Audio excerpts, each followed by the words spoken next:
जी अस्सलाम वालेकुम, welcome back to new video.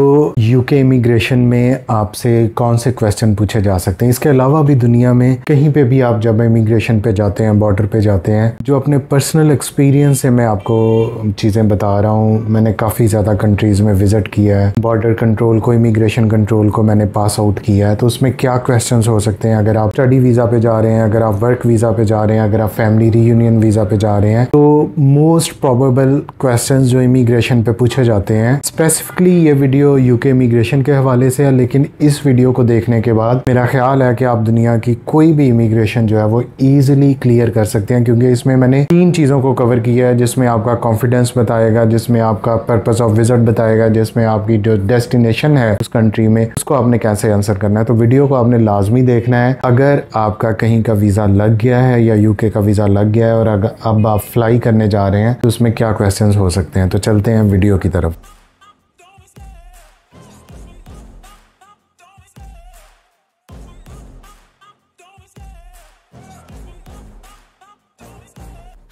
जी हाँ, तो जब भी आप देखें इमिग्रेशन या बॉर्डर कंट्रोल होता क्या है। एम्बेसीज आपको वीज़ा इशू करती हैं। पाकिस्तान में एम्बेसीज हैं, ठीक है, आपके पासपोर्ट के ऊपर वीज़ा लगता है। या इसके अलावा कुछ कंट्रीज़ हैं जो आपको डायरेक्ट रेजिडेंट कार्ड जो है वो एम्बेसी के थ्रू आपको मिल जाता है। उसमें पासपोर्ट पे कोई स्टैम्प नहीं होती, या ई वीज़ा की बात लगा लें, वो सिर्फ एक इलेक्ट्रॉनिक डॉक्यूमेंट होता है जो आपको एलिजिबल करता है कि आप किसी कंट्री में चले जाएं। अब ये इमिग्रेशन या बॉर्डर कंट्रोल क्या है। इमिग्रेशन बॉर्डर कंट्रोल एक अलग से इंडिपेंडेंट अथॉरिटी है जो एयरपोर्ट्स पे वर्क करती है, जहां पे इंटरनेशनल जो है वो पैसेंजर्स आते हैं। अब होता ये है कि पासपोर्ट या वीज़ा जिस पे आपका पेस्ट हुआ वो आपको अलाउ करता है कि आप उस कंट्री में ट्रैवल कर जाएं। अब वहां पे ट्रैवल पहुंचने के बाद वहां की जो बॉर्डर कंट्रोल पुलिस है, जो इमिग्रेशन डिपार्टमेंट है, उसको फुली इख्तियार है कि वो आपसे क्वेश्चंस करे, आपसे पूछे कि आप कहाँ से आए। अगर आप वो वहां पे जस्टिफाई नहीं करते तो वहां से ही वो आपको डिपोर्ट कर सकते हैं, बगैर इसके कि आपका वीज़ा कितना भी जेन्युइन हो, आपका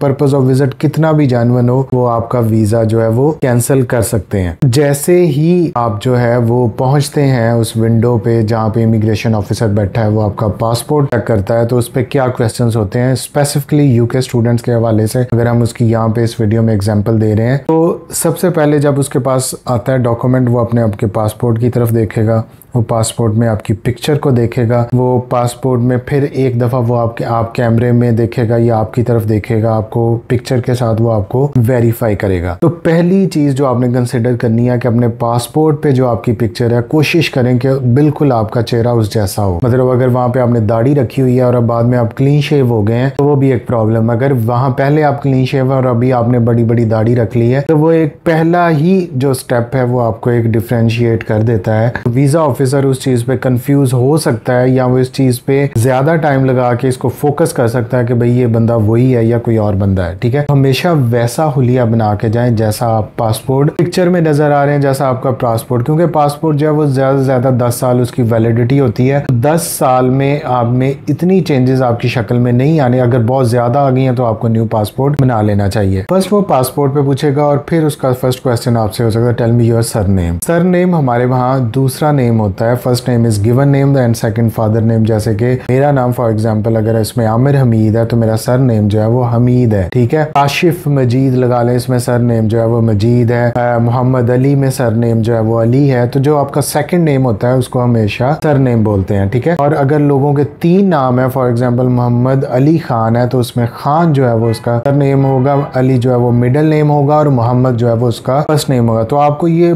बगैर किसी झिझक के फौरी आपने उसको बताना है I am surname is Hamid. फिर वो आपसे पूछ सकता है tell me your complete name, तो फिर मैं उसको बता सकता हूँ my name is Aamir Hamid, ठीक है। तो आपने बड़े कॉन्फिडेंटली जो है वो उसको इस चीज का आंसर करना है, ठीक है। फिर आपके पासपोर्ट्स को आपका नाम पूछने के बाद वो डायरेक्ट आपसे सेकंड क्वेश्चन आपसे करते हैं कि प्रोवाइड योर ऑफर लेटर, ठीक है। वो जो आपका ऑफर लेटर होता है यूनिवर्सिटी का अनकंडीशनल ऑफर लेटर, जिसपे आपने फीस पे की होती है या आपका इवन उसको कैश जिसको बोलते हैं confirmation of acceptance of studies, वो एक लेटर है जो फीस पे करने के बाद आपको मिलता है, जिसकी बेस पे आप वीजा अप्लाई करते हैं तो वो आपका देखा, उस पर एक स्टूडेंट आईडी होती है। तो इमिग्रेशन ऑफिसर के पास पूरी एक्सेस होती है कि वो उसको उसके साथ मैच कर सके, उसको देख सके कि हाँ भी ये इसके हर चीज, इसका कैश विड्रॉ तो नहीं हुआ, इसका कैश जो है वो यूनिवर्सिटी के साथ जो है वो इमिग्रेशन के साथ इन टच है, वो वेरीफाइएबल है। फिर जो है वो सेकंड स्टेप पे वीजा ऑफिसर जो है वो उसको देख के computer screen, I don't know कि उनके पास इस चीज की एक्सेस है या नहीं है, लेकिन वो इस चीज को प्रॉपर जो है वो पहले वेरीफाई कर सकते हैं। तो हमेशा अपने ऐसे डॉक्यूमेंट्स आपके पासपोर्ट के पास रखें जिनकी बेस पे आपने वीजा अप्लाई किया। अगर कोई वर्क वीजा के लिए जा रहा है तो उसका वर्क परमिट उसके पास होना चाहिए, उसका जॉब ऑफर लेटर उसके पास होना चाहिए। अगर कोई फैमिली विजिट पे जा रहा है तो जो उसकी फैमिली का इन्विटेशन है जिसकी बेस पे वो जा रहा है, या कोई भी बिजनेस इन्विटेशन, तो मेन डॉक्यूमेंट जिसकी बेस पे आपका वीजा अप्लाई हो रहा है वो आपके पास होना चाहिए। ठीक है। फिर तीसरा क्वेश्चन जो है वो स्टूडेंट से पूछ सकते हैं कि tell your university and course enrolled and university address. वो आप किस यूनिवर्सिटी में जा रहे हैं, हालांकि उस कैश के ऊपर आपकी यूनिवर्सिटी का नाम लिखा है, लेकिन फिर भी वो आपसे ये पूछेगा, वो स्टूडेंट को जानना चाहता है कि क्या स्टूडेंट को इन सारी चीजों का पता है। तो वो आप उसमें जो है वो बता सकते हैं कि मैं for example university of Salford में जा रहा हूँ, मेरा एमएससी इंटरनेशनल जो है वो बिजनेस मेरा प्रोग्राम है, 2 ईयर का प्रोग्राम है या 1 ईयर विद प्लेसमेंट प्रोग्राम है। तो ये चीजें आपको फिंगर टिप्स पे जो है वो याद होनी चाहिए। ठीक है। फिर वो यूनिवर्सिटी से जो है वो डायरेक्ट अगला क्वेश्चन उसी से हो सकता है कि आपकी यूनिवर्सिटी का एड्रेस कहाँ पे है, तो वो भी आपको कम से कम उसका पोस्टल कोड या एड्रेस आपको याद करना चाहिए, क्योंकि आप उस यूनिवर्सिटी में एक टाइम गुजारने वाले हैं, आप उस यूनिवर्सिटी में जो है वो कर रहे हैं, आप अप्लाई कर रहे हैं, आप उसके लिए जा रहे हैं। ठीक है। जो इसके बाद फौरी क्वेश्चन हो सकता है कि आप where you are going to live इन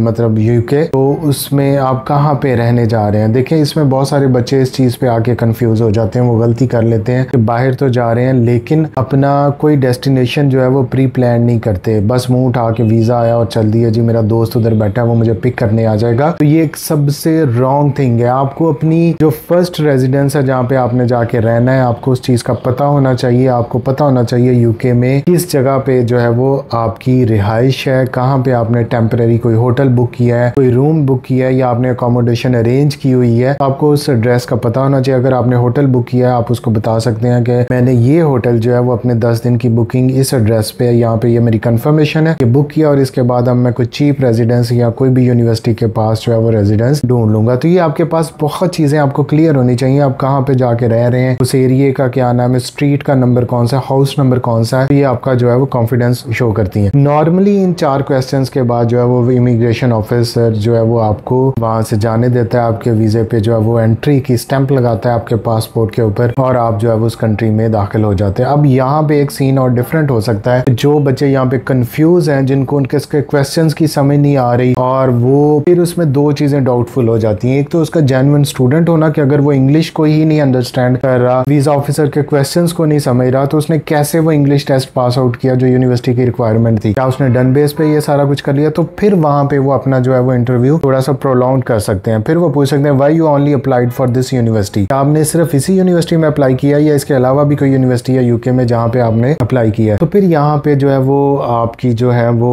कांपें टांगना शुरू हो जाती हैं, टांगे कांपना शुरू हो जाती हैं, आप कंफ्यूज, ठंडे पसीने लोगों को आने शुरू हो जाते हैं कि जी क्वेश्चंस की समझ नहीं लग रही और कंफ्यूज्ड हैं। तो यहाँ पे आपको इन चीज़ों का पता होना चाहिए जो आपने लेटर ऑफ मोटिवेशन में सब कुछ बताया था कि मैंने यहाँ पे अप्लाई किया, ये यूनिवर्सिटी इसलिए अच्छी है, ये प्रोग्राम इसलिए अच्छा है, तो फिर आपने उसको चूज करना है। फिर अब जो है वो ट्रिकी क्वेश्चंस भी यहाँ पे आपको और कंफ्यूज करने के लिए वीजा ऑफिसर के ये मूड पे टोटली डिपेंड करता है। वो आपसे पूछ सकता है कि आपकी जो है इस यूनिवर्सिटी के और कैंपस कहाँ पे, आपने इस कैंपस में क्यों अप्लाई किया। ठीक है। फिर यहाँ पे एक जो सबसे ज्यादा क्वेश्चन, जो सबसे बड़ा क्वेश्चन और क्वेश्चनेबल ये है कि आपके पास finances, who is going to sponsor you. यहाँ पे लोग काफी ज्यादा परेशान हो जाते हैं कि क्या उनको बैंक स्टेटमेंट रखनी चाहिए या विड्रॉ करनी चाहिए। देखें, to be on the legal side, to be on the confirm side, to be on the genuine side, you must retain your bank statement until you arrive your destination. जब तक आप अपनी मंजिल पे नहीं पहुंच जाते आप अपने रूम में, तो आपको, क्योंकि वो आपने एक जेन्युइन तरीके से एक मनी शो ऑफ की थी कि आपके पास एक्सपेंसेस हैं। अगर उस टाइम पे वीजा ऑफिसर आप पे,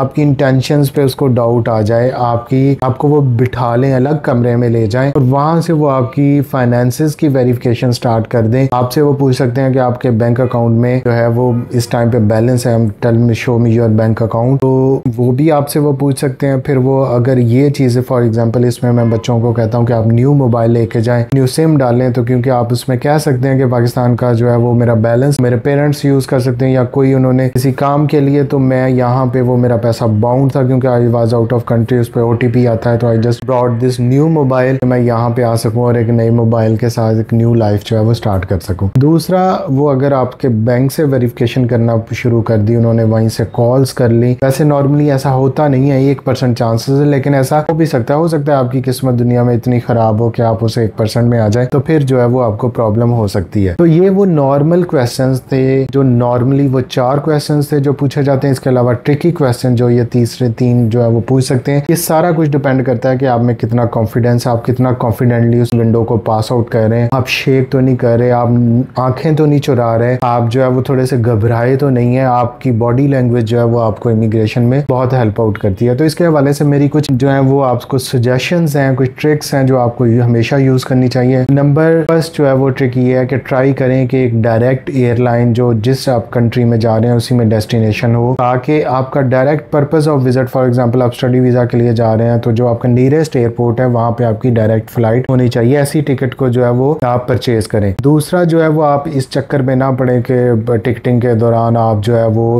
एक्स्ट्रा पैसे जो है वो इस चीज पे लगा दें, जी विंडो सीट लेनी है, फलां लेनी है। विंडो सीट पे जब आप बैठ गए, साथ वाले पैसेंजर बैठ गए, जब आपने किसी फॉर एग्जांपल आपने रेस्ट रूम को यूज करना है तो फिर जो है उसको उठाना बड़ा मुश्किल है, और कई दफा तो लोग इस चीज पे, जो बंदा है वो बार बार जाता है तो उस पर भी तंग आ जाते हैं। जहाँ पे सीट मिलती है ये आपकी किस्मत है, उसको आप जो है वो चूज करें। तीसरी, हमेशा एक शोल्डर बैग पहने, ज्यादा वॉल्यूम का शोल्डर बैग, ये ना हो इतने तुसी बैग पाया तो पिछे ਤੁਹਾਡੇ ना पैरों तक लटकता पिया हो, जस्ट उसका नॉर्मल जो है वो वॉल्यूम होना चाहिए। लेकिन उसमें हाई डेंसिटी चीजें जिनका ज्यादा वेट है, आपका चार्जर है, हेडफोन्स हैं, चार्जर्स हैं, वो चीजें उसके अंदर डाल लें, ठीक है, लैपटॉप्स डाल लें। चौथी चीज जिसको मैं बार बार और बड़ा ट्रबल फ्री हमेशा मैंने ट्रैवल किया है, अपने बेल्ट के बगैर, घड़ी के बगैर, कोई भी रिंग्स हैं उनके बगैर, कोई भी आपकी बॉडी पे मेटल कम से कम होना चाहिए, ताकि जब भी आप उस स्कैनर से जो है वो पास आउट करें तो आपके बीप ना करे, टू टू ना हो और आप इजिली पास आउट कर लें। अगर आपने ये सारी वीडियो देख ली और ये ट्रिक सुन ली है तो आपकी इमिग्रेशन पे आपको कोई प्रॉब्लम नहीं होगा, आप कॉन्फिडेंटली इमिग्रेशन पास आउट कर लेंगे। Thank you so much.